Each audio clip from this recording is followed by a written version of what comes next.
अध्ययन कार्य में कार्यरत रही, उसके विचारों से आप एकता के माध्यम से अनुग्रहित करेंगे। ये अपना जो पड़ाव है,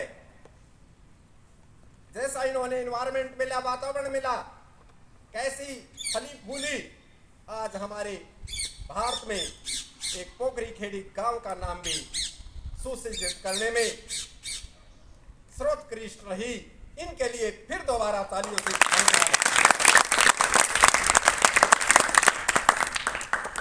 जैंतापुरी में पोखरी खेड़ी गांव कोई नहीं भी जानता हो, एकता के माध्यम से आज पोखरी खेड़ी गांव स्वर्ण अक्षरों में अंकित है। तदुपरांत यहाँ पर उपस्थित स्वास्थ्य विभाग से संबंधित मैडम जी समय समय पर आपकी सुविधाएं मुहैया करवाती हैं, जैसे आयरन से संबंधित गोलियों का, चिकित्सा से संबंधित, स्वास्थ्य से संबंधित पूरी सुविधाएं मुहैया करवाती हैं। किसी भी बच्चे के आंखों में तकलीफ है तो यहाँ से नाम लेकर के हम स्वास्थ्य विभाग मेडिकल में ले जाने का भी कार्य कर रही है। तो मेरा ये कहने का भाव क्या है? ये कहने का भाव ये है कि हमारी जो संख्या घटती जा रही है, जब आपके गांव में ये फली फूली ये बेटी इस सर्वोत्कृष्ट उपाधि को प्राप्त हुई है, उन माता पिताओं मातृशक्तियों से मैं ये प्रार्थना भी करता हूँ, आप सहयोग करें। सहयोग क्यों नहीं करती? इसमें आप उदाहरण दे करके बताएं कि हमारी बेटी ने भी यही गांव से ये प्रारंभिक शिक्षा उत्तीर्ण करके नीट का एग्जाम क्वालिफाई किया है।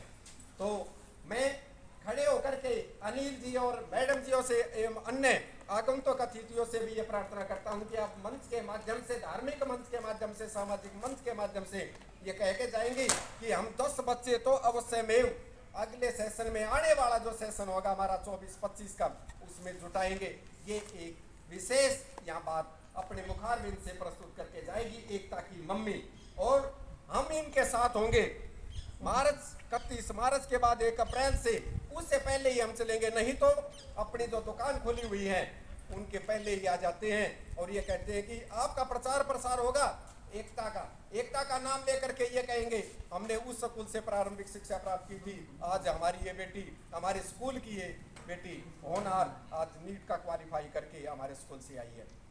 जब प्रारंभिक शिक्षा तो हमने उल्लेख यहाँ पर किया है, उसी प्रकार उनके बच्चों पर, उन बच्चों में ये जागृति पैदा करने के लिए सरकार की ये मुहिम है बेटा, कि आप इनसे सीखें कि एकता कैसी पली पोसी, किसी शिक्षा दीक्षा प्राप्त हुई, आप क्यों नहीं बढ़ सकते? आप भी तो एक IAS, IPS, SCS इन्हीं में से जाते, ग्रामीण प्रवेश से उठ करके ऊपर होना स्रोत मुखी मुकाम पर पहुंचने का कार्य करते हैं।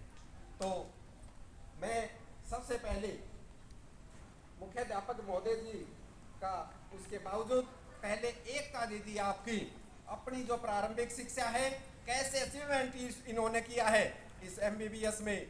मैं एक और ये कहता हूँ अपनी बिटिया को कि आप जब ये शिक्षा दीक्षा पूरी कर लें तो आप इलाज किस प्रकार से करेंगे। आपका ग्रामीण प्रवेश को नहीं देखना है आपने कि ये हमारे गांव के हैं, इनका इलाज में ट्रीटमेंट अच्छी प्रकार से करूं। आपने सारा भारत कहीं कहीं पर भी जाएंगे, आपने बड़े लाड प्यार से उनका जो भी स्वास्थ्य से संबंधित जो कार्य हो, आपका बिहेवियर डिपेंड करता है कि आपकी डीलिंग डिपेंड करती है, चाहे आप सरकारी उसमें हो चाहे ग्रामीण उसमें प्राइवेट संस्था से बिलोंग करें, आपका बिहेवियर वहाँ पर हैंडल करेगा, प्रभावित करेगा आपका नाम पोखरी खेड़ी का। जैसे हम नीट के आगे नाम क्वालिफाई करके आया है तो एक डॉक्टर के रूप में भी आप प्रस्तुतिकरण देंगे। एक डॉक्टरी के बावजूद ऊपर आगे जो शिक्षा दीक्षा होती है, IAS, IPS, जो IAS जो भी बनना है, आप इसी मुकाम पर पहुंचने का भरसक प्रयास करें। यही इन्हीं बातों के साथ मैं अपनी वाणी को विराम देते हुए मैं पहले एकता दीदी से ये कहता हूं कि ये मंच के माध्यम से आपके अंदर वही भावना कूट कूट करके भरे जैसे इन्होंने शिक्षा दीक्षा प्राप्त की। एकता पहले आई।